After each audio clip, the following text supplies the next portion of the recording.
Today, we speak of Lightworker consciousness. Good day to you, dear friends. On this beautiful day in May of the year 2021, we are very pleased to connect with you. We Lightworkers, starseeds, are so blessed, for we have been gifted with higher consciousness, with Christ consciousness, with eternal awareness of love.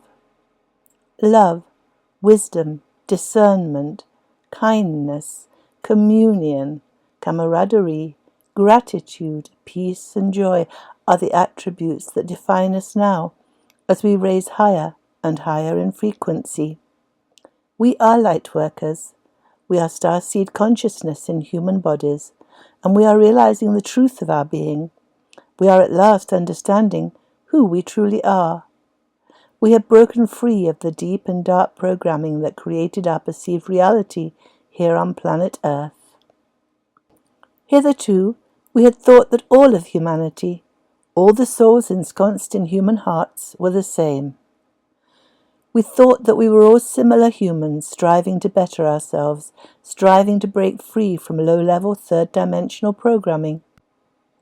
We are now coming to a deep understanding that all is not as it seems on planet Earth. Truth seekers in our community talk about the quest for truth, about going down the rabbit hole of understanding. The truth of our existence, the truth of who we are and what we are facing on this earthly journey, has indeed been hidden in the twists and very complicated turns of a hidden and perverted history. So who are human beings? They all look similar. They all have a body with which to function in the material realm. They all have a mind with which to think. Yet the consciousness that inhabits the body is not the same, and the thoughts that are thought are very different.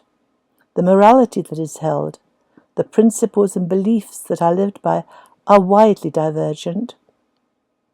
We are now coming to realize that human beings are not all the same.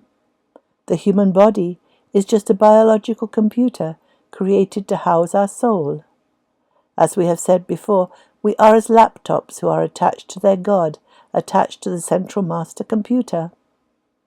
When our connection to that central computer is strong, when the electromagnetic energy that powers the universe flows freely back and forth between our consciousness and source energy, then we are in the higher dimensions of the love vibration. Then we are in the Christ consciousness, in the flow of divine energy, and we have the knowing of all that is. Once our connection to our divine selves and the oneness that is the universe is free of all the flotsam and jetsam of human conditioning, we join with the unity of the flow of the love that is God.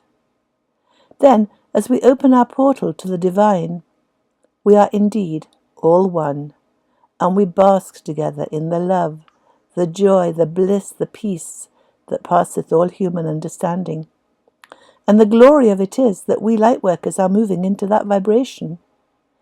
Each day our new knowing of ourselves as who and what we are becomes deeper and more real.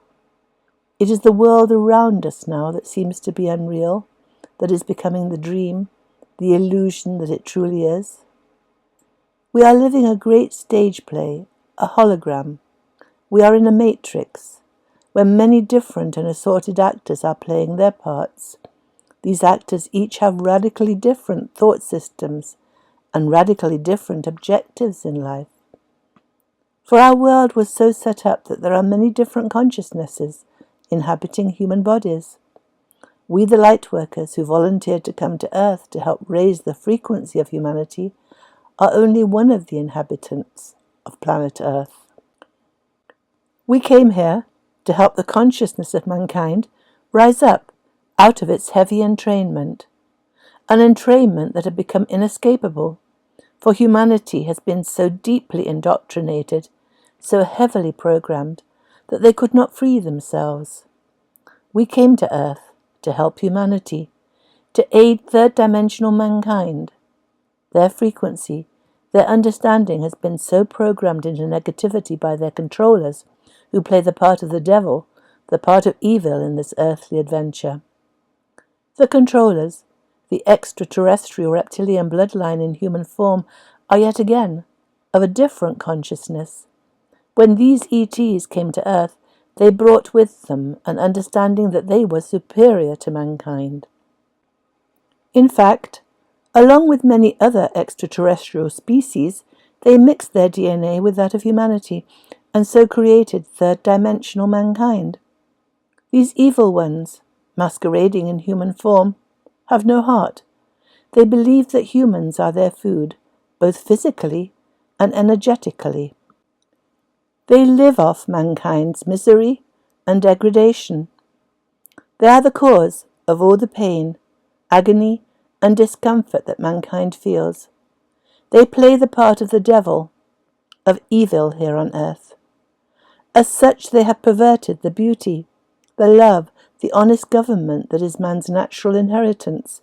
They have perverted life on earth into separation and duality. They have instilled fear in humanity at a deep and visceral level. For they have tortured men for generations and generations past. They have put wicked ideas into men's heads.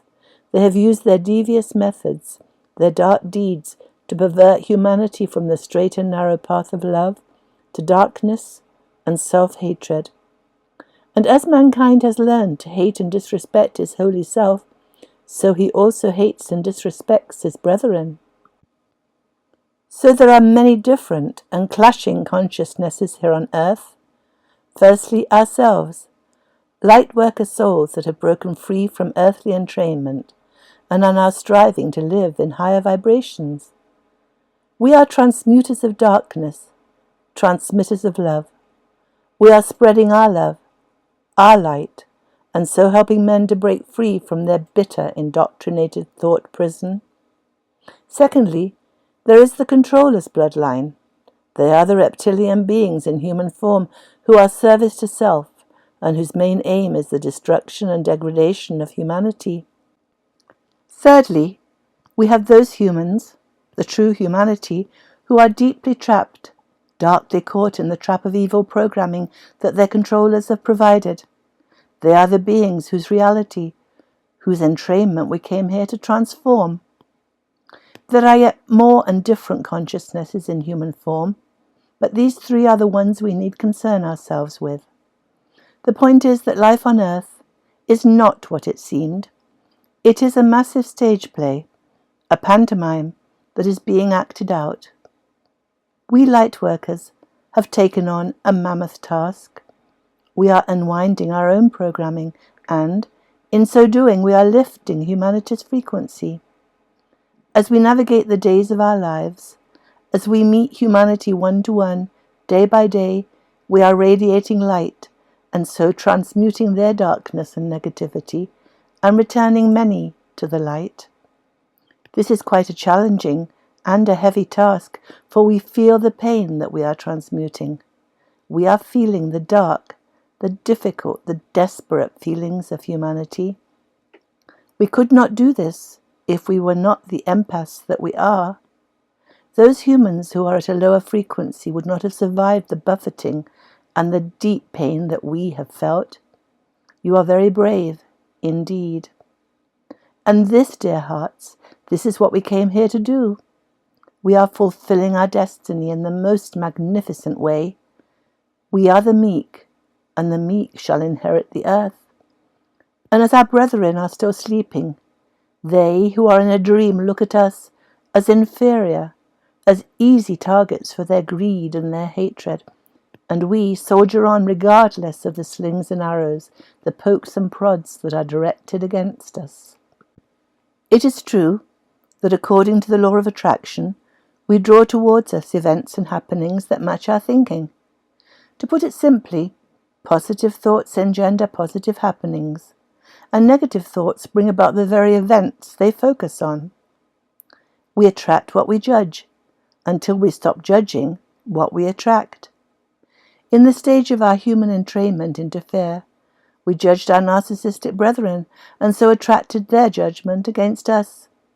Now is the time to give up all judgment, to realize who and what we are, and that the earth is a schoolroom, a stage, where dark and light vie against each other for the souls, the allegiance of mankind. We are Lightworkers Emeritus. We are in this world assailed by evil ones who wish destruction on humanity, and by our still sleeping brethren who have no idea that their thoughts and ideas have been perverted into darkness. And yet it is the job of we, who are so reviled, to end this insanity, to shine the light on the darkness that has entrained mankind. We are the representatives of source energy here on earth. We are transmuting darkness to light. Be of good cheer, dear hearts. Be of good cheer. All is well in your world. You are succeeding in your mission. Challenging though it is, you are succeeding in your mission. And as you continue on the path of enlightenment, you know in your hearts who you are and that the best is yet to come. Yes, indeed, the best is yet to come as your divine nature unfolds and reveals itself in the magnificence of its true reality. That was Ita, channeling her higher self. We are blessed beings, indeed.